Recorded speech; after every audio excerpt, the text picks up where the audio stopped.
I'm John Santaferraro, and this is the Digital Analyst, where AI makes sense and digital dominance begins. The Digital Analyst with John Santaferraro, powered by Insight Jam. In this inaugural podcast, I hope that AI will make sense to you. There is so much hype out there. There is new news every single day. In the morning, I get up and I do the search on artificial intelligence, and it's too much. It's too complicated. It's chaos. In a lot of cases, it's confusion.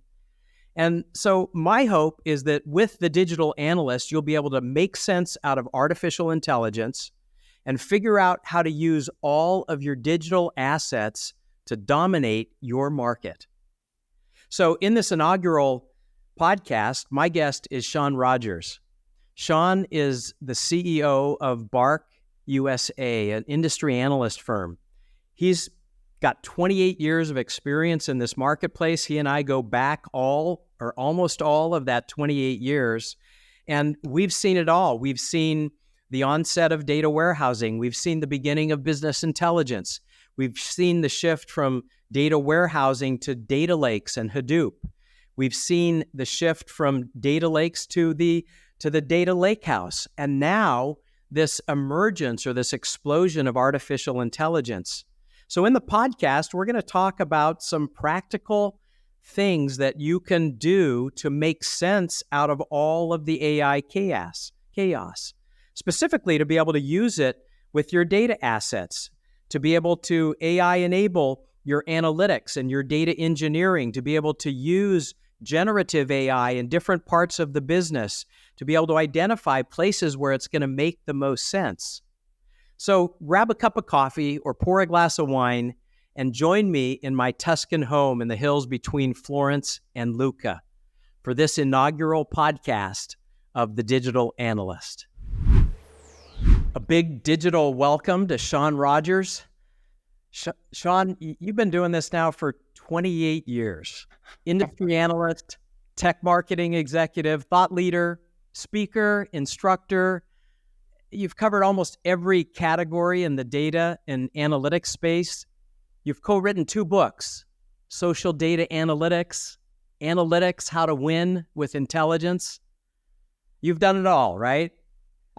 By the way, I also happen to know that you are a bread baker, a weekend chef, and a connoisseur of fine wines. Man, you checked a lot of the boxes and made me feel old all at the same time, John. But all of that, I guess, is accurate. Definitely, it's been an interesting journey in our community for a very long time. It's one that I've enjoyed a lot, for sure. Well, Shawn, welcome to the Digital Analyst. It's great to be here. Yeah, your journey to this industry and to the position that you're in now has been incredibly unique. I'd love it. Talk a little bit about how you got to where you're at now as a industry analyst in the data analytics AI industry.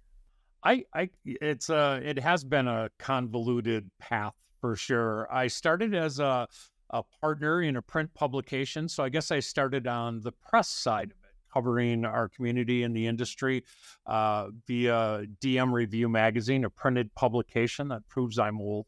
And we had a lot of fun with that. And after selling that publication, I got a chance to move on again and be entrepreneurial with founding of the Business Intelligence Network, or the BI Network, which was all online. Again, kind of community oriented, very focused on data and analytics, BI and data warehousing, and some of these foundational technologies that we still talk about today.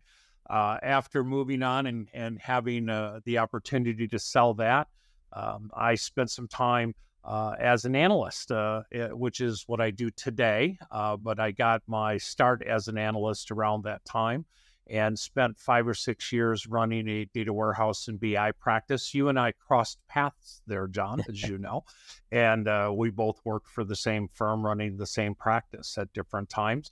And I got recruited to go work on the other side of the fence, which at first I was a little cautious about, but spending time with enterprise software companies like Dell and Quest and Statistica, and a bunch of years running marketing, corporate marketing at TIPCO, gave me a really interesting perspective about what tech looks like from the side of the people who are creating the solutions versus the side from an analyst or the press that's listening carefully and commenting on it. So yeah, I've straddled the fence of both sides. And long story short, I am the CEO of BARC US, which is an extension of the global analyst firm BARC. We have 20 plus analysts covering data and analytics around the world and all topics in between. So I'm back to where I have most of my fun as an analyst. I get to be opinionated and get to learn as I go. I always say that I get paid to have an opinion, and I have opinions about just about everything. So it helps. Yeah, it definitely does. Yeah. So anyway, here you are, 2024, leading an industry analyst firm in the data and analytics space.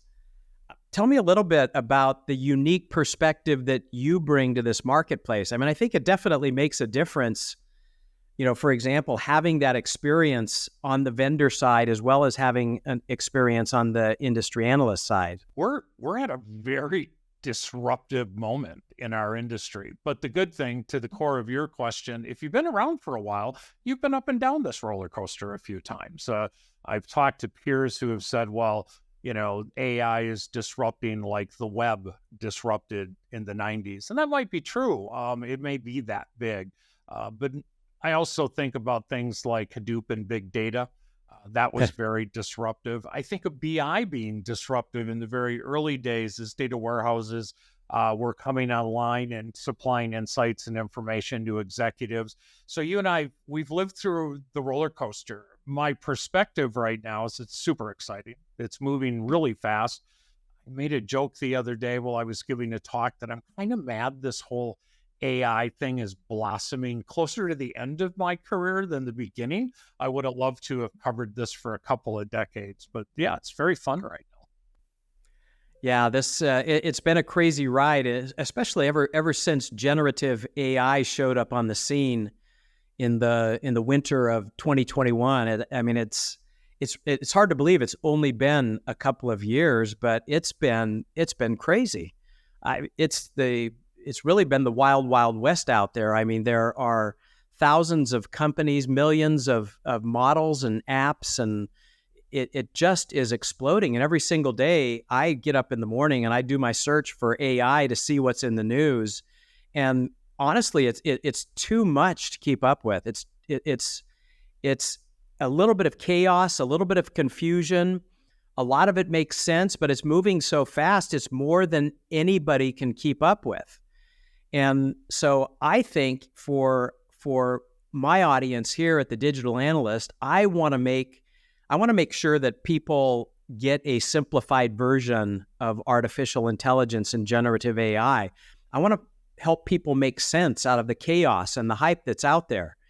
And so I'm excited that you're here. I mean, one of the things that, because you've been around this industry for a while, I've been around it for 30 years. What happened with generative AI in the last couple of years didn't come out of nowhere. It was a little bit of a surprise how fast it took root, but everything that generative AI is now doing, everything that's happening around generative AI comes from technology advances that have happened in the last decade. Yeah, you couldn't go ahead. be where we are today without all of the innovation that took place prior. Whether it was, bringing data into the enterprise. I mean, John, I remember years ago, we used to write articles about how difficult it was to do business when we could only get our hands on 20% of the enterprise data. That disappeared a long time ago. Now we can get our hands on almost all the data within the enterprise, and streaming data and event data and, structured and highly unstructured data all are part of the ecosystem that we're tapping into. So without that work and innovation, we wouldn't be where we are. Then if you look at all the work that's gone on with machine learning and predictive analytics over the last couple of decades, this stuff is not new. This wasn't invented 2 years ago in November by OpenAI. This is technology that we've relied upon for quite some time for recommendation engines and better interaction with customers. All of these things are foundational to how exciting ChatGPT could be, Yeah. or GPT models. I said to you in an earlier conversation that the holiday after the announcement was the first time I got asked a real question about what I do for a living by a relative at Thanksgiving, because they wanted to talk AI instead of assuming that I repair laptops for a living. So it crossed over to the consumer, which I think also sort of made it seem very disruptive. All of a sudden, you could ask an answer engine some questions, and that's very different than typing in keywords to a search engine. So, but it wouldn't have happened without all of the work that preceded it, for sure. Yeah, I mean, we had all the technology advances around data, and then everything became digital. And there couldn't be Chat GPT or generative AI if things didn't get digitized, right? I mean, think of all of the content that we have on the internet that could suddenly be loaded into a large language model and interpreted by a generative AI engine. Think of the technology that we had even around writing. We had spell check, we had grammar check, we had style check, we had recommendations when we were typing things in. All of that was already happening. So what happened with ChatGPT was it was evolution, not revolution. Yeah. Same No, thing with I agree. images, right? Images. We had billions or trillions of images that suddenly could be analyzed, but everything is digital. Yeah, what we're experiencing now is actually evolutionary of all that's been going on for the last 1 decade, maybe 2. And I think companies that are doing better were the ones that got aligned to digital transformation years ago and did a lot of that hard work and changing of their business culture, their focus around things like data and content and so on. You and I have been in marketing a long time, you longer than me. When I met you, you were running a large marketing organization, but the buyer journey has shifted. They don't go directly to the supplier anymore. People are doing their own work and they're doing their own searches, and they expect to find worthy, valuable content everywhere they look about a particular solution or a particular brand. And if you didn't do that work prior, you don't have a really deep well to dip into right now for really cool content and brand information and all of that type of work. Yeah, I mean, you talk about the digital transformation, right? And my belief is that the digital transformation has come and gone. And the new mantra and the new imperative is digital dominance. Companies that have not done digital transformation, they might be late to the game, because what's happening with this explosion of artificial intelligence and especially generative AI requires digital input. And so if you're behind and you haven't gone digital, you haven't made your operations and your company, your organization, whatever it is, digital, you might have missed the boat. The train has left the station, and to take advantage of all of these advances in data analytics and artificial intelligence, it requires a digital foundation. And so good news is a lot of companies have got on the train, they've done the transformation, but now basically the race is even, and people now have to figure out, how do I use my digital assets and analytics and artificial intelligence to be able to dominate my market? So digital transformation, a thing of the past. It's come and gone. The new mantra is digital dominance. I agree that the digital transformation topic has certainly taken a back seat. Analysts, reporters, even end users aren't talking about that anymore, but they are talking in a very almost panicky way about, how do I get attached to what's happening with AI? They're getting pressure that's really interesting, John. When Hadoop and big data happened back in the day, boards didn't really get super involved in that topic. ELT, executive level leadership within organizations, would ask questions about, are we doing it? Do we have a Hadoop? What color is it? How big is it? But it wasn't really a critical high level conversation. BARC research recently showed that 36% of corporate boards are actually talking to their executive leadership and providing additional budgets and Wow. financial vehicles in order to take advantage of this. And so, to your point, it's adding a lot of stress. And when we get to talk to the end user community through our advisory services, it's almost always begins with panic. Like, I know we're really behind, and I know the train already left the station, but can we still get into this game? And it's different than the last disruptive wave, especially with the amount of money being spent on it, the executive leadership interest, and even board level interest. It's causing everybody to sort of panic. But to your point, if you're digitally sound and strategic, you have the ammunition and the foundation to do some of the things that will help you be competitive. So yeah. It's interesting times for sure. Yeah, and far more opportunity than risk too. This is not, do nothing is not an option when it comes to what's happening now with artificial intelligence and digital dominance. Something has to be done. It's not one of those things where you sit on the sidelines and go, we'll get on the next idea. This one is going to differentiate. It's going to produce new market leaders that we don't even know of today. And at the other side, companies are going to make mistakes, and some of those mistakes are going to be public, and you have to be careful with what you're doing with AI, especially generative AI, as far as not over innovating and making sure you have controls in place and foundations in place to make sure that you're successful with it. I joke a lot about at the end of every year, us analysts usually write articles about, here was the catastrophic failure in this area of tech this year. And I always look at the audience and go, don't be in my article. Because mistakes will be made. We've seen, we've already seen interesting things where people have put proprietary code into public GPT models. We've seen price books showing up in the assistance on websites. If you ask the right question, you might be surprised that you get information that you didn't know you were going to get. And so you have to be strategic and careful. And I think you have to take a holistic look at how you're going to do these things. But to your point, digital transformation in the rearview mirror, but you better have done it if you want to be part of this party. Want more Insight Jam? Follow us on Instagram for exclusive content like a daily dose of best practices and buying advice from industry experts and leading solution providers. Or subscribe to our YouTube channel for long-form highlights from our expert panel discussions. The Solutions Review team is hard at work collecting the best enterprise technology information from around the globe, so don't miss out.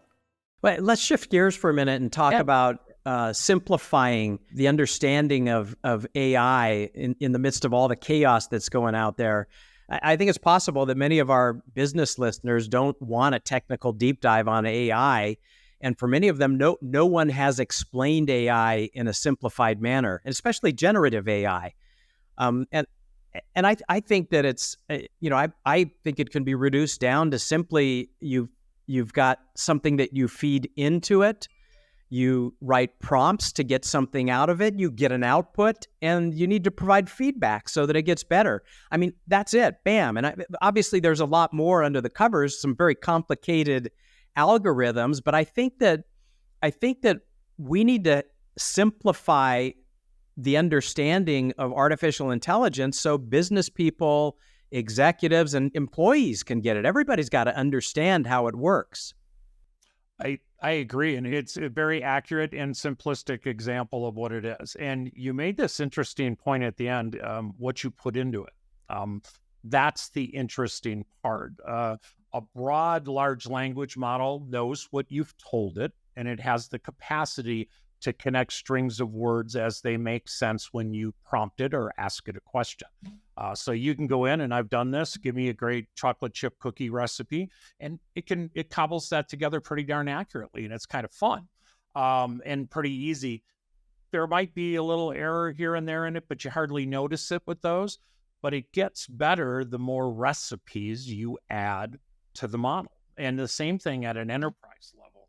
If you've got a large language model that you are using for an application inside of your business, the more that you can supply it with proprietary information, subject matter expertise information, the smarter the model gets, the less hallucination that happens, and the more useful and more valuable it is. So it is a loop, which you just described really well and very high level. And there's a lot of science and mechanics that go into doing that. But that's the bottom line: is how smart can we make the models? How responsive can they be? And we're in that part of the journey around generative AI. It's I mean, the size of some of the models that are coming out are absolutely astonishing. So, but I think, and I suspect you'll agree, we'll find ourselves in a world where companies will have access to a large, big model that's supporting certain things, but they'll have very specialty models, smaller models within their environment that will do very specific, high-value things. So, and training a small model is cheaper than training a Goliath model. So. Yeah, I completely agree. I mean, with regard to the feed, how long have we been saying this, Shawn? For at least 25, 30 years, right? That garbage in, garbage out. And so it really does take a subject matter expert of some kind to build the right language model, large or small, to be able to help companies innovate very specifically. And, especially in the direction that things are going with AI agents and agentic architectures, it's not just a large language model or a generative AI. Companies will have very specialized language models to deal with different areas, different business processes, different partnerships. I mean, everything will be that you do have the big massive models, but you're going to have these micro models as well. Yeah, absolutely. And I'm glad you mentioned AI agents. I think it's a very hot topic. A bunch of very large vendors in our community have made significant announcement of upcoming agents and agent capabilities. Some of these vendors are talking about over 100 agents to be deployed in the next 6 to 12 months. I'm seeing it in data management. I know you are too. We've been at similar events where we've seen these announcements being made, and there will be, interestingly, AI agent chaos in the near future. So it'll be a new control plane, new management of AI. And it's not something we're doing a lot of today, but we're going to be. And the next time you and I have a conversation about this, it'll be even more commonplace that our listeners, the end user community, they're looking at specific agents for data management, for data insight, for action with their customers, and to alleviate tedious and very tactical chores from even their own employees. Just trigger the agent and have X, Y, and Z be completed. It's going to happen. It's coming. But bigger question is how will we manage it? Where will they live? How will we deploy it? How will we know if they work correctly? It will add some complexity to everybody's ecosystem, but I still think it's very exciting. Yeah, don't tell anybody, but I've been working on basically a requirement document for agentic architectures, because I haven't seen anybody addressing the bigger picture. Things like, if you have hundreds or sometimes thousands of different AI agents, how do those AI agents communicate with each other? It's not a language that anybody has created to this point. What does the handshake look like, right? Because every AI agent has a high-level purpose or goal that is established within it. And so if the minute you join it and it starts to work collaboratively with another agent, how do you know that their goals are in agreement? How do you know that they're not going to create their own goal? Where do you have human intervention? So there's a lot of really interesting things to be done in this area. So very exciting. I saw an example last week where there was 3 agents doing 3 different things, and then a parent agent above it monitoring their behavior. And of course, I raised my hand during that meeting and said, who's monitoring the parent agent? And yeah, we're still kind of working our way through that strategy. So it's going to be pretty interesting, but I'm excited about letting AI do some things that we like it to do, want it to do.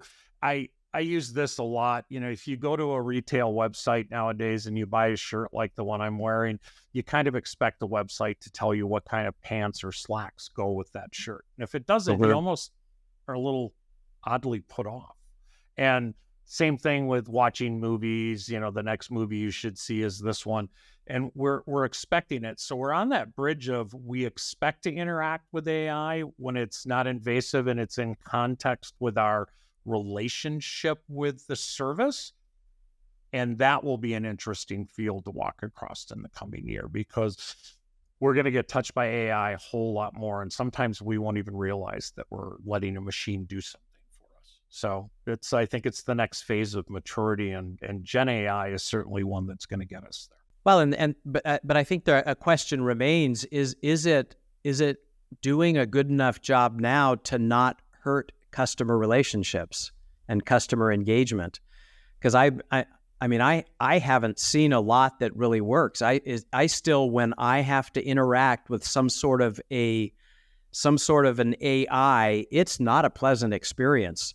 And I hope they're recording my voice, because I'm pretty sure that I get angry half the time because the AI has no idea what I'm looking for or how I'm trying to engage that particular company, right? So there's a lot of work that needs to be done. I saw an example. I get a lot of fun demos, right, as an analyst, and we were getting a demo on a voice AI interaction sort of application. And the questions we asked it were fine, and the response was solid.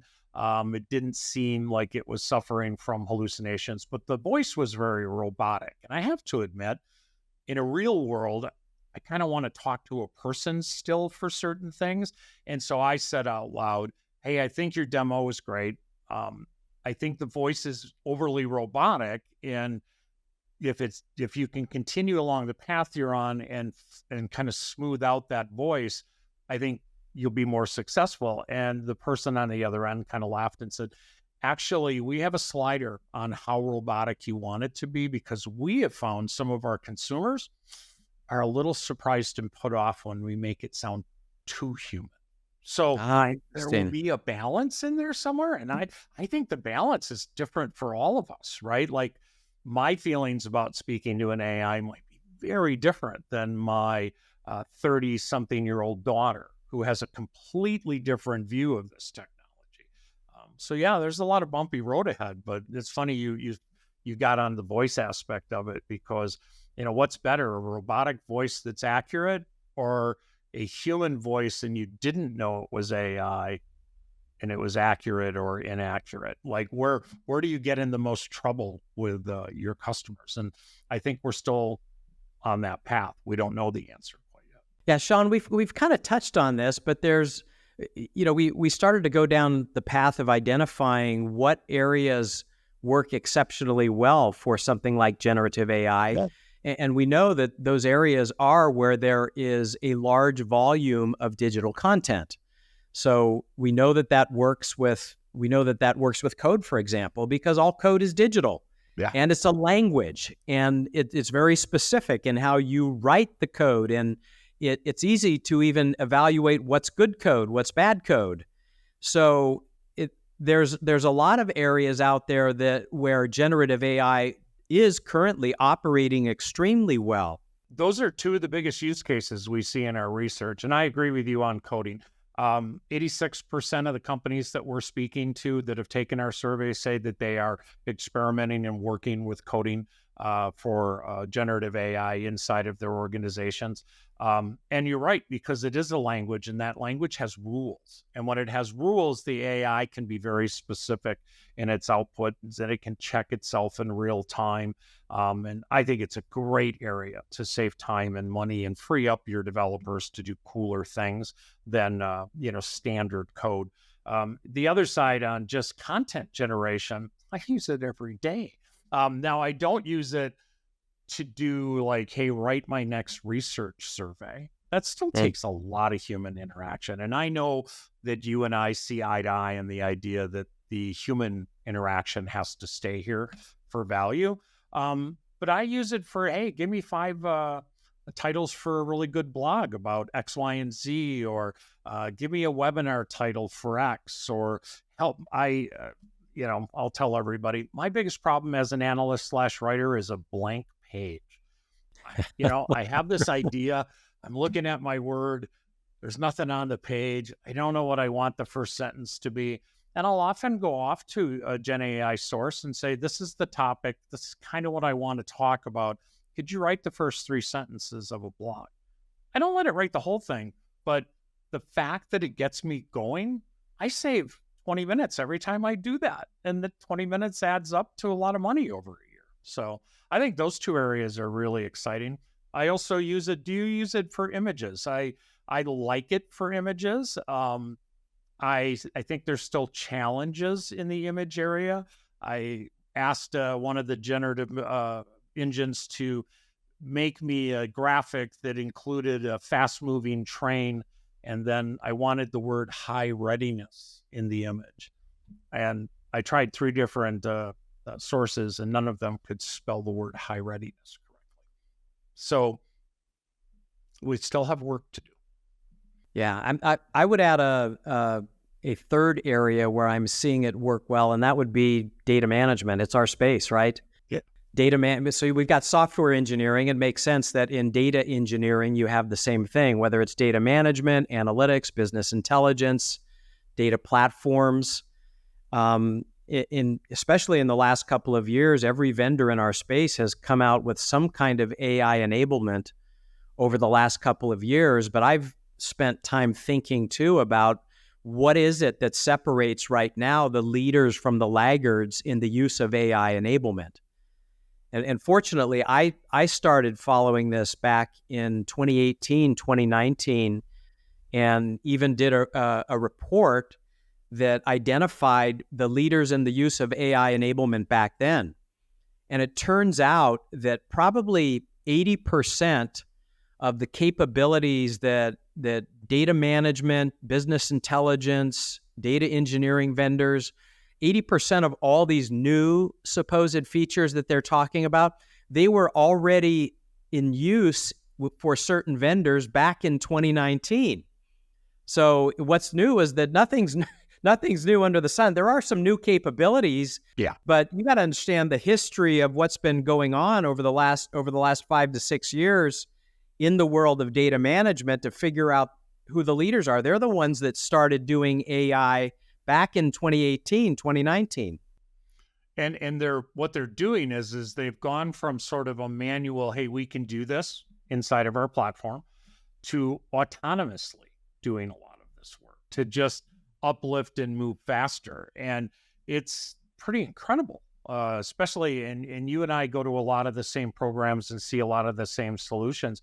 The vendors that are in the data management space are they're just rockets right now because they are doing things very innovatively, and AI is playing a large role. And inside that AI is some Gen AI and some machine learning, and all of those things are coming to bear. And it's what makes it very exciting. And like I said, I think the big value proposition, I get a lot of people that ask me, am I going to lose my job to AI? And I don't think that's the question right now.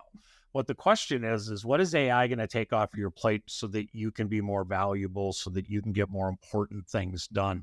It's and you see this a lot in the data management and integration space because so much of it can be done with AI. Yeah, I think the other thing that they're doing in the world of data management, the leaders have usually a very rich set of metadata and a semantic business layer.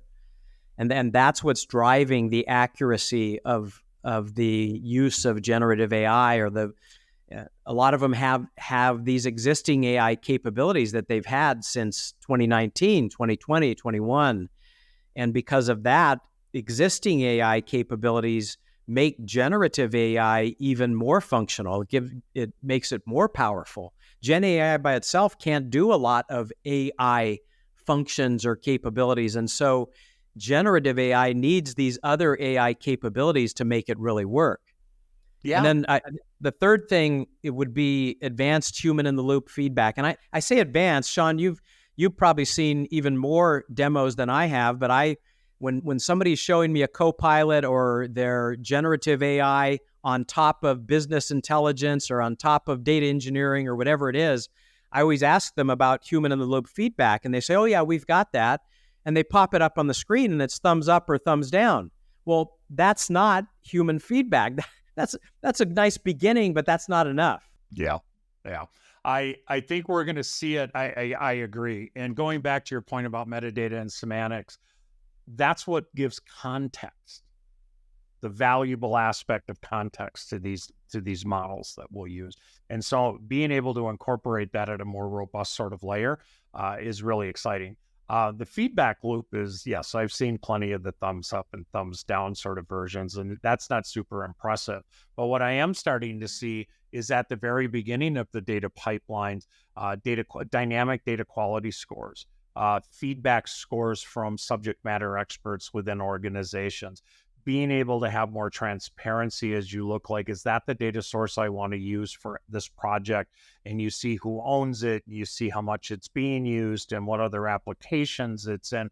These are all the sophisticated insight stuff that didn't happen 15 years ago because it had to be manually done. I mean, you and I sat in rooms 15, 20 years ago listening to data integrators talk about how exciting it will be to have 45 employees at your organization act as data stewards and manually tag things. And I sat there going, that's never going to work.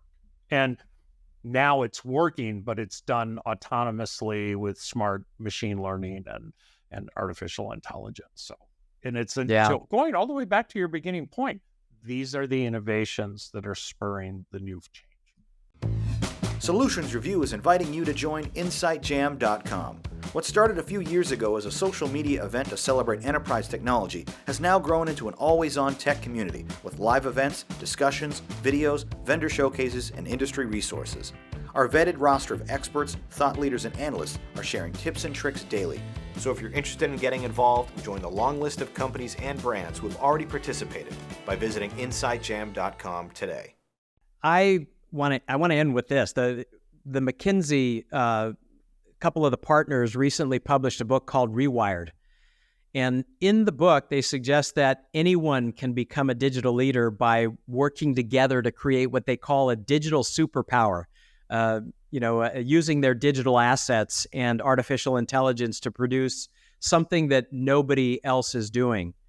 And they identify 6 elements that they say that are necessary to create this advantage. They talk about vision and leadership, employees, culture, technology, organizational structure, and routines. And so this is a little bit contrary to what I was saying. The train has left the station. If you're not on it and you haven't done digital transformation, it may be too late. But I like the book because it challenges my thinking. And they're suggesting that anyone can actually do this. Anyone can now become a digital leader by working together around these 6 areas to create this digital superpower. I make that point all the time. I know we feel like, gosh, the train left already. I can tell you that most research indicates that we're just in the early days. If you take a holistic approach like the one that McKinsey's talking about, I think that aligns with a lot of the research that you see in the marketplace. Once you get focused, have the right people in place, you can catch up, I guess, if you want to say you're catching up. I would just say you can join the party quicker than you might think. But I do think that you have to have a holistic approach. You have to have the right culture inside your business. You have to have the right technology and processes. And, your data/content arena has to be accessible, orchestratable, and usable for this at this moment. So if you did your homework during the days of digital transformation, you're probably better off than a lot of your competitors, but doesn't mean people can't still be part of this. And but I would recommend focusing on it and making it a priority. That's for sure. Yeah, and I love this area of vision and leadership too, because I believe it has to start not necessarily from the very top, but there has to be leaders with vision to be able to move forward in this way and become a digital leader, to have this digital dominance. You have to.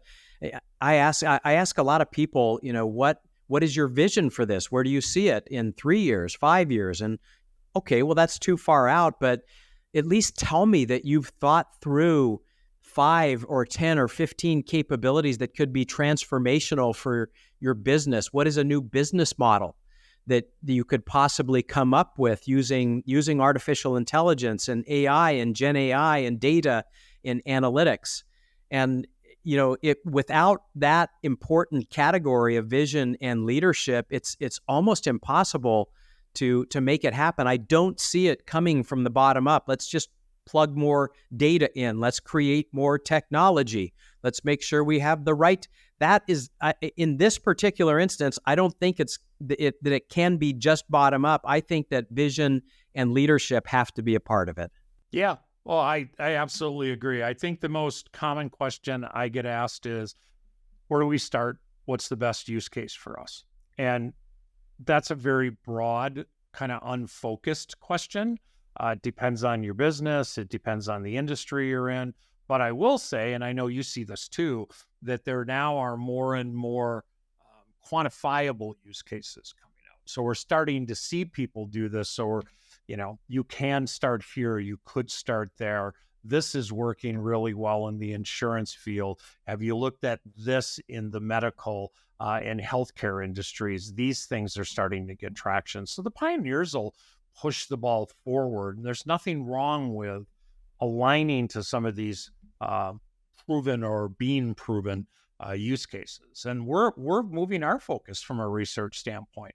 What are you doing? How are you doing it? What are the challenges? And beginners are still challenged by skill gap with the right people for the right teams, like you were talking about. But the people that are a little ahead, they're already bumping into, AI can be expensive. We have cost parameters to deal with.